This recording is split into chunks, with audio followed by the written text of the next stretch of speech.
Hi, Yohimbine is fat burner, aphrodisiac and very cool stimulant. You can buy the stuff legally. It is also quite too safe to take and side effects are also easy if you use Yohimbine consequently. Today about it only scientifically and factually. One must start with stimulating effects because they are responsible for other positive moments.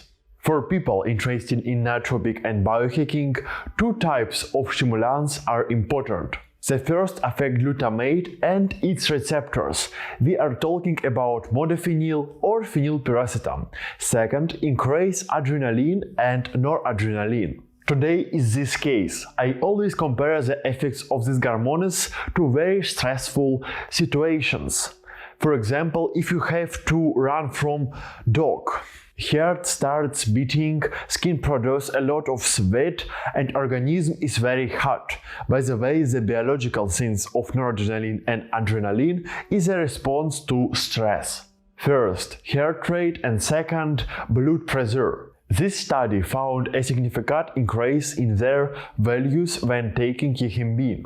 In simple words, Yohimbine turns the organism on in terms of effectiveness and in such a quantity that I can be used. For example, in exams, I did so. The first effect, simulation. And first I have to make it clear, on this channel we focus on biohacking and nootropics, which are drugs that can improve intelligence, memory or creativity. Yohimbine stimulates. Yes, one can learn more or have more with the help of this stimulation, but that is indirect. Mechanism of action relates to the hormones noradrenaline and adrenaline, secreted by kidneys, when increased in large quantities. In this study, the slope is 260% as far as noradrenaline is concerned. This noradrenaline is most important here. The dry numbers are difficult to understand. For comparison, this is data from Stratera, powerful drug for ADHD, which has a great popularity in biohacking sphere. Main task is also stimulation, since noradrenaline increased to 300%. So this is a very serious drug, there is only a 30% difference. And like a second stage, I show a study reporting directly on stimulation. Sympathetic stimulant means effects are targeted to sympathetic nervous system. This part of our nervous system responsible for all combat responses. In other words, sympathetic placates and fights and increase resistance to stress. Freed experiences. There is one report of motivated and productive state.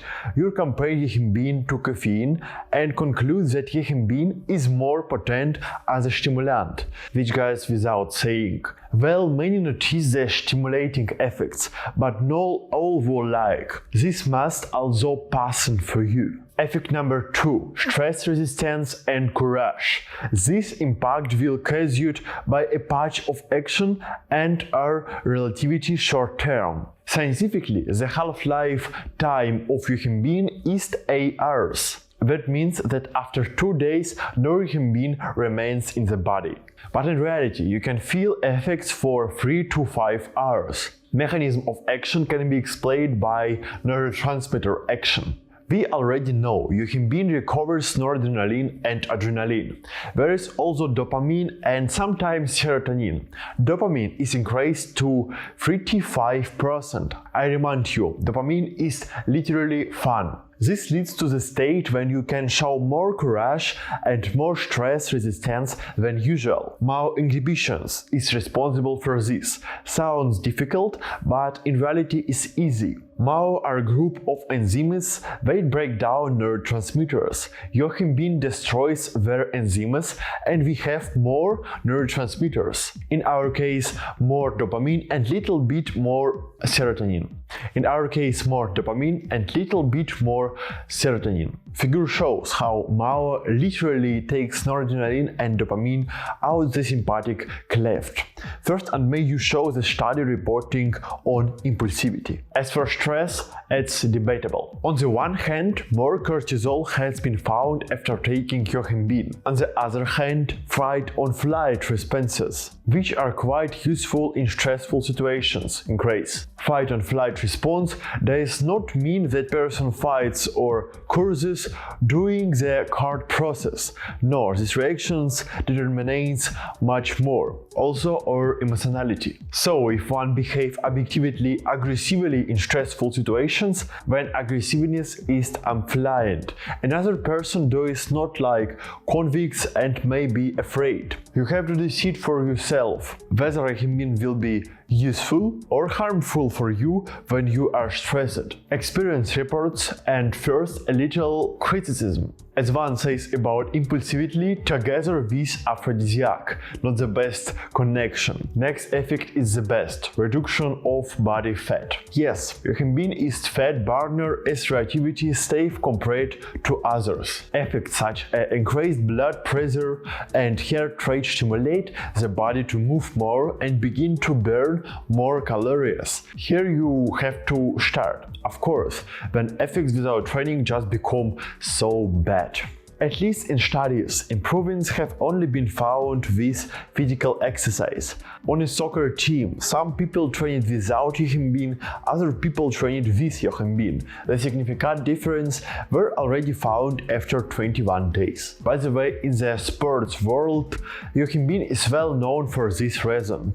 In the past, ephedrine was used for this, as the same drug today as cocaine or Adderall. Yohimbine is a legal and much healthier alternative to this. By the way, the stuff has a good reputation in this context. This is not only an increased metabolism, but also a reduction in appetite. Decreased appetite explained by dopamine. I think everyone noticed. If you are happy, you don't need to eat so much as you are expressing stress or unhappiness. Or hunger is often simply a lack of dopamine and, by the way, libido, which also has a lot to do with dopamine. Libido, that's effect number 4. Unluckily, I don't find any study that says directly about libido, but one that reports a reduced risk of erectile dysfunction. The stuff works even better for women. The reason is the increase of the sexually risky relationship. Simply put, it is easier to choose to have sex. Of course, that doesn't mean that you can control yourself, but want to, unconsciously or consciously. The compounds dopamine and noradrenaline are responsible for this, and as I said, in women is a stronger effect. The feeling is similar to jealousy or competition for a partner, but there is no reason for it. Dosage is up to 5 mg Yohimbine, but usually 3 or 2 mg are sufficient. Such a nootropic does not particularly affect pressure and pulse, but gives greater certainty and is perfect for intellectual tasks. Take once, 2-3 times a week, or in the form of courses up to 2 weeks. Again, is at super stimulation and energy, but moderate PEEP for 3-5 hours. For sport purposes, the dosage reaches 20 mg per day, but the higher it is, the greater the likelihood of side effects. If there is a tremor or peritonitis, then drink something calming, such as L-theanine. There is already a video about it. The above effects are very cool, I know what I'm talking about. But you also have to know if you stimulate yourself significantly when you need to recovery phase. I admit from my experience that in women, Yohimbine and other nootropics, this increased noradrenaline subjectively becomes twice as strong. The similar nootropics are Ritalin, DMAA or Strattera. Another negative moment that I have already noticed in some people that fear increase. So the positive effect exists, but with the comes increased anxiety. Yohimbine is better known worldwide as a sport supplement. In a small dosage, an excellent nootropic vent improves memory and alertness, worked by increased noradrenaline and adrenaline. According to various sources, a dosage of 5-10 mg increases it by 2-3 times. The second working principle is the inhibition of MAO, dosing of Yohimbine for nootropic process up to 5 mg, several times a week or in the cycle of up to 2 weeks, with the same break. At this moment I am breaking up. Thanks for watching, subscribe to the channel, check nootropic playlist and Burgir.